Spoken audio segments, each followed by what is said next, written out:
After last week's video, I got a lot of you asking me how exactly you apply vampire fangs, and it's really not that difficult once you're shown how to do it, so I thought I'd do a tutorial showing how to apply them. The ordinary fangs that you tend to see are slightly longer. These are more on the short side, but the reason I prefer them is they're a lot more comfortable. They just slot onto your real teeth a lot better, and also you don't have so much of a lisp with them, which doesn't really help if you're trying to be scary and then the minute you open your mouth you have a lisp. So I prefer these because they look scary and they don't really impair your speech.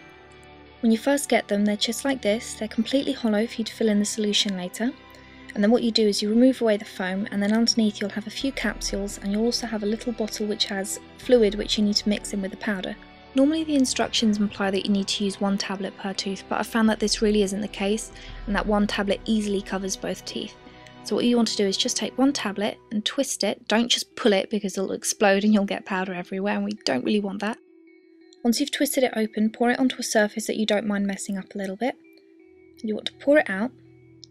And what we're going to do is we're going to add in 3 drops. Now normally you use 4 drops, but it's better to add 3 just in case, because you don't want to add too much liquid, because then you'll have to open up another capsule. And those capsules are there as spares, just in case at a later date maybe the mold doesn't fit. You can just scrape that out and then reapply it again. So just pour in 3 drops, and we're going to need a 4th, but it's better to start with 3. And then you want to take something like a lolly stick and you're going to mix it together. And once you've mixed the powder all together, then add the 4th one just to make it a little bit more liquidy. Once I've mixed the solution together, I'm going to apply it onto the teeth.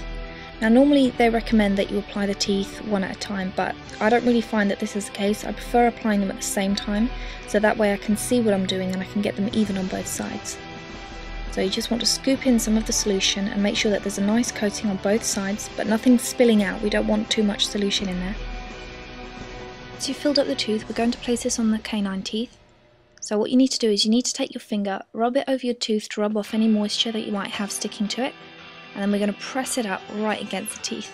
And this is the least comfortable part of this whole process, because you need to take the teeth and press them really firmly, making sure that the top touches the gum.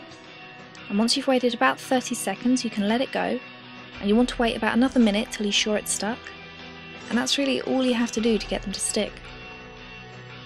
Once they've stuck, that's it pretty much. They're now moulded to your teeth and you can use them again and again, but the tricky part is getting them off the first time. The trick is to slide your finger up against the top and then pull outwards, and they should just click right off.